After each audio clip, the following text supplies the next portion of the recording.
When Chuck Searcy arrived in Vietnam in June 1967 as a U.S. Army intelligence analyst, little might he have expected that nearly 30 years later he would return to live and work in the country he once swore was his enemy. But doubts about the war set in during his years of service, doubts that only grew after his return to home soil. Propelled by a niggling sense of guilt, Searcy returned in 1995 with a new job and a new mission, working to atone for his own country's actions. Searcy now works with several organizations in Vietnam, including Project Renew, one of a handful of groups dealing with the thousands of bombs and mines, known as unexploded ordnance or UXO, that still litter the Vietnamese countryside around the former demilitarized zone. Vietnam's tale of two metros, one built by the Japanese and the other by the Chinese decades since the war ended in 1975, Searcy's new line of work remains in desperate demand. During the war, 14 million tons of ordnance was dropped on Vietnam, nearly 3 times the amount dropped by the Allies throughout the Second World War. An estimated 10–30% of it failed to detonate. That has proved a lethal legacy. More than 100,000 civilians have been killed by buried bombs and mines since 1975. Even today, the Vietnamese government believes around 15% of the country's total surface area is contaminated by UXO, a rate that rises to 84% in areas such as Quang Tri Province, located on what was the division between North and South. Yet despite such figures, Searcy's efforts to help atone for the U.S. military's bloody campaign in Vietnam could be scrapped under the administration of U.S. President Donald Trump. At this time, the pressure is increasing for us at Project Renew and the U.S. State Department to get the job done, soon, Searcy said. That's because of funding uncertainties with the Trump administration, and because as vets are getting older, plus attention continues to shift to active conflict areas, which never seem to end, such as Iraq, Afghanistan, Libya, Syria, and others. The FY 2018 congressional budget justification released by the Trump administration calls for a 26% reduction in total aid to Vietnam next year, from $111.5 million in 2016 to $82 million, with the budget for non-proliferation, anti-terrorism, demining and related programs cut by a third, from $10.5 million to $7 million. Searcy said Project Renew had made remarkable progress in Quang Tri Province. In 2001, when the organization started its work, there were 7,080 accidents.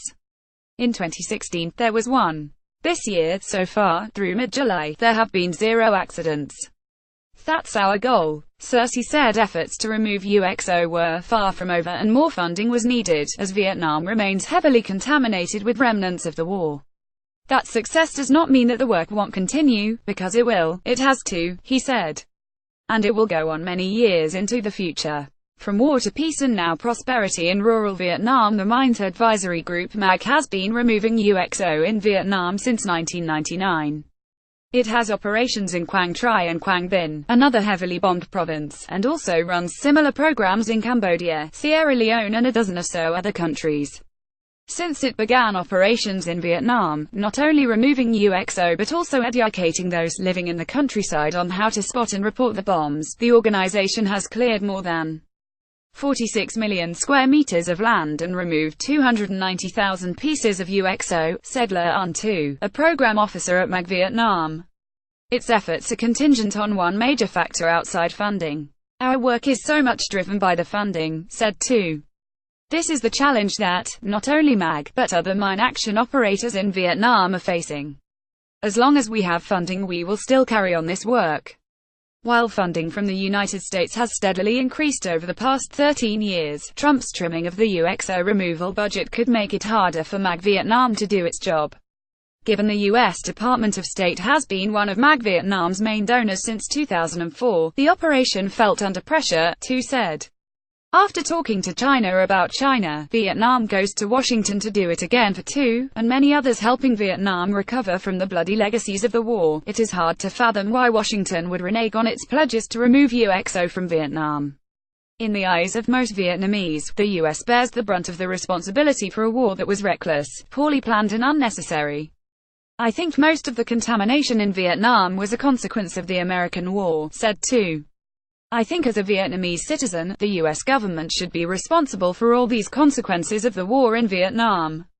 Asked what impact aid cuts would have on Vietnam's development and whether the U.S. had a moral obligation to clean up, a U.S. State Department official said the move would support the president's commitments to make the U.S. government more efficient by streamlining efforts to ensure effectiveness of U.S. taxpayer dollars. The president's budget request includes up to $15 million for Agent Orange dioxin cleanup and $7 million for clearance of Use Origin unexploded ordnance in Vietnam. Addressing these legacies from the Vietnam War will advance cooperation between our countries. Not everyone in the U.S. government is complacent in regard to the budget cuts. The office of Senator Patrick Leahy, a Democrat from Vermont who is one of several politicians to have advocated for post-war aid to Vietnam, said the senator planned to fight the cuts. Even politicians on Trump's side of the aisle have signaled discontent, with Republican Senator Lindsey Graham calling the budget dead on arrival. Still, with the Trump administration making it clear it intends to maintain an isolationist approach to foreign policy, and with many U.S. citizens disillusioned with the idea of handing out more foreign aid, there is an anxiety felt by those in Vietnam who seem to be racing against the clock to finish their war cleanup efforts. That commitment from the State Department to aid UXO removal has been in place for several years, and it seemed to be locked in as a pledge for the future, said Cersei, of Project Renew. However, it's clear from embassy people and agency people who are here that there is quite a lot of uncertainty. We don't know what might happen. It's possible that President Trump may wake up one morning and say, "We're not going to spend another dime on this stuff. Too bad, that's the end of it." Cersei said it was the unpredictable nature of the U.S. administration that was perhaps most unnerving.